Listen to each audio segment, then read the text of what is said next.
Welcome to the Bakercast. Warning, please keep out of reach of children and for use by adults 21 years of age and old.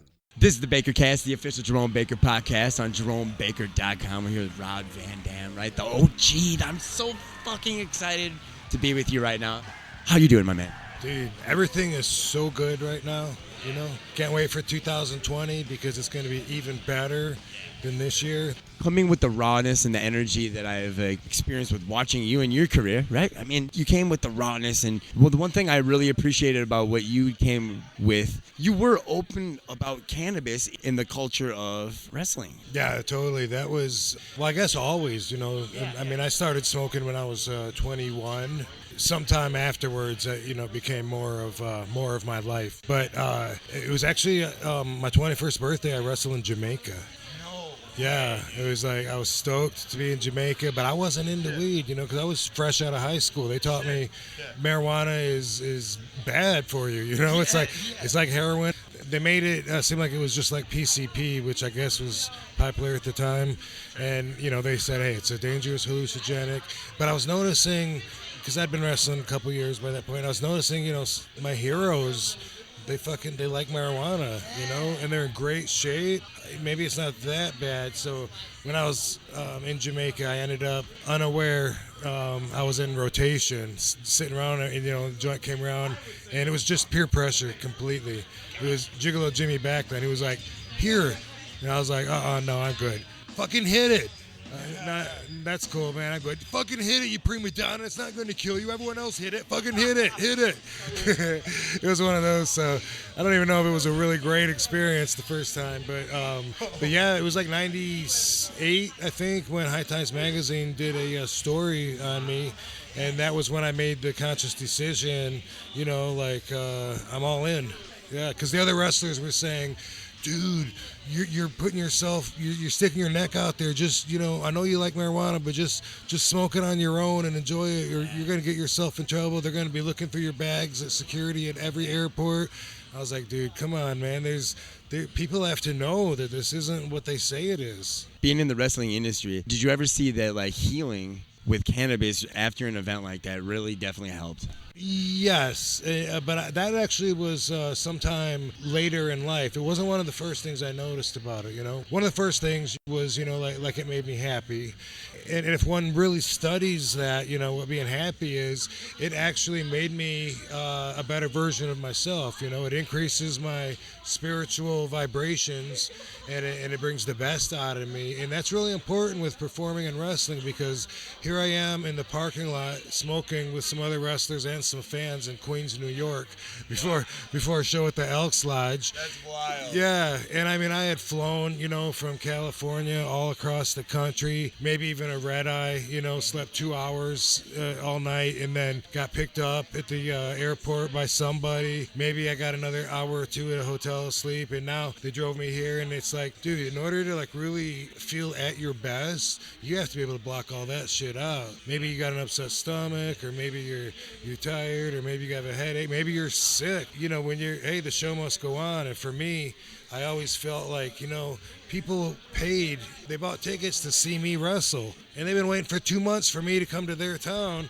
I gotta give them what they're expecting to see. I can't go there and say, oh guys, you know, is it cool if I just like phone it in tonight? You know, fuck no. So I've always felt like, you know, increasing my spiritual vibration, as I said, and you know, medicating, as some want to put it, especially when you got something that's really good, you know, boom, it's just like, holy shit, what a day changer. You just dropped a new product, a new CBD product, and that's what I really am here to talk to you about. Yeah, so it's RVDCBD, and we're so brand new, you know, that I've only seen the product like recently at a CBD IO. It was a big convention out here.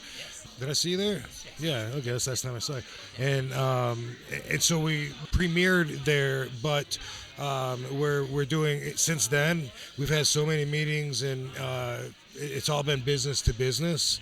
So, already without even selling our first bottle yet, we're already increasing our distribution internationally and working on all these new products with other people and having more partners that have distribution already all over. So, man, all arrows are pointing towards the RVDCBD, just like, once we open up the gate, which will be soon, hopefully in January, because Sensi magazine is going to be giving us a big push. So that's when we want to be ready and have the website going and everything. But boom, it's gonna start out with an explosion and go really big. And I really feel like I got the right partners for it.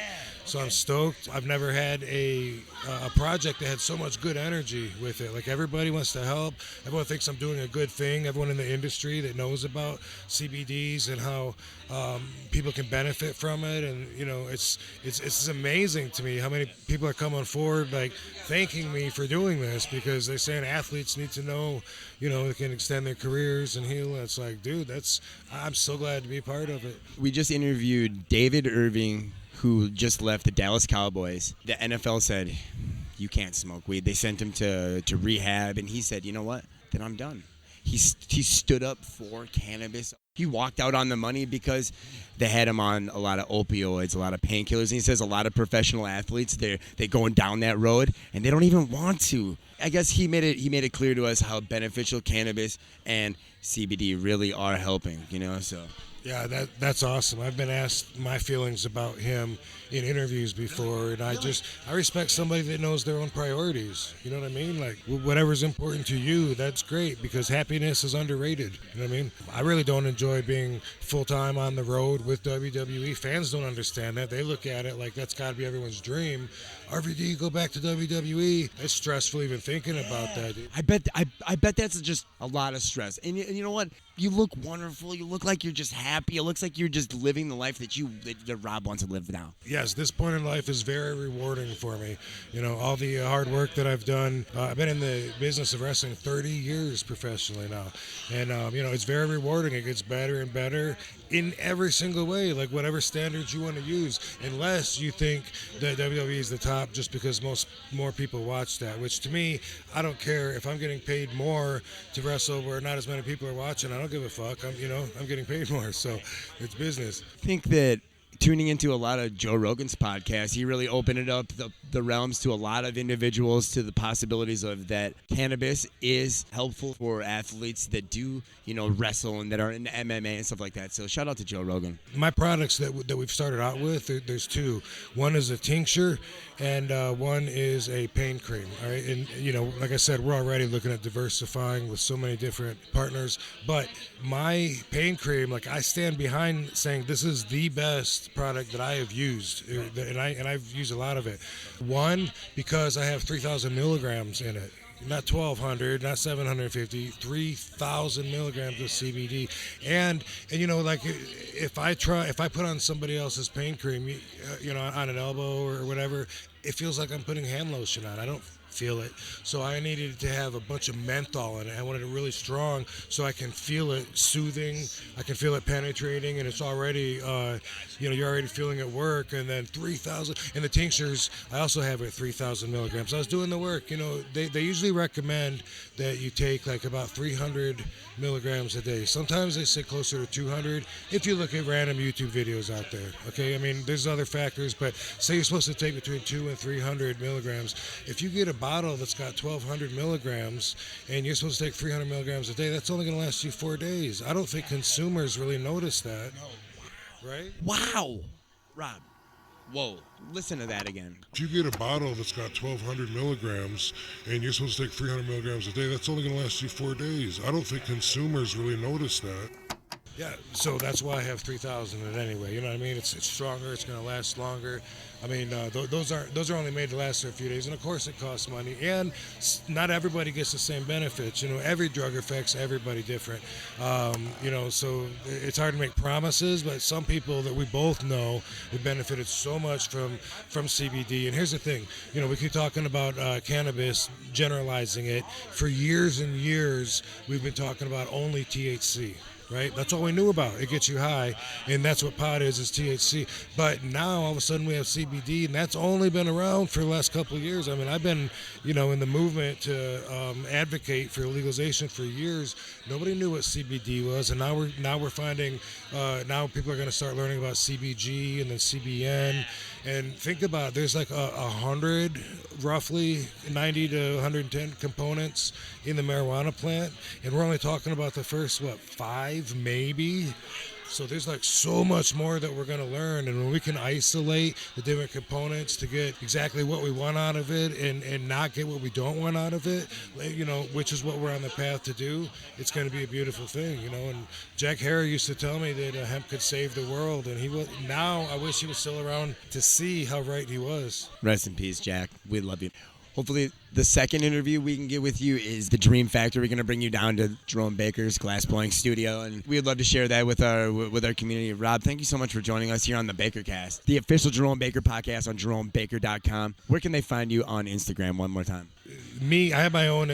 I'm everywhere at The Real RVD, but there is a RVDCBD Instagram site, which is something just like our website and everything else that we're currently in the process of bettering. But start following RVDCBD and wait for news coming soon on how it can be more accessible to everybody. This is the Bakercast live at Sensi with Rod Van Dam.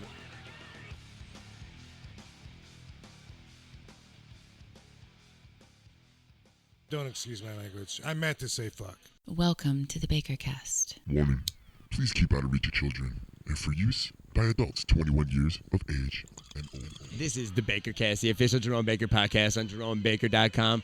We're here at Sensi Night. We are the voice of the cannabis community. It's a cannabis revolution right now. Right. We're changing the world that we're living in, and it starts with one bud at a time. Thank you for joining us. This is the Bakercast live at Sensi.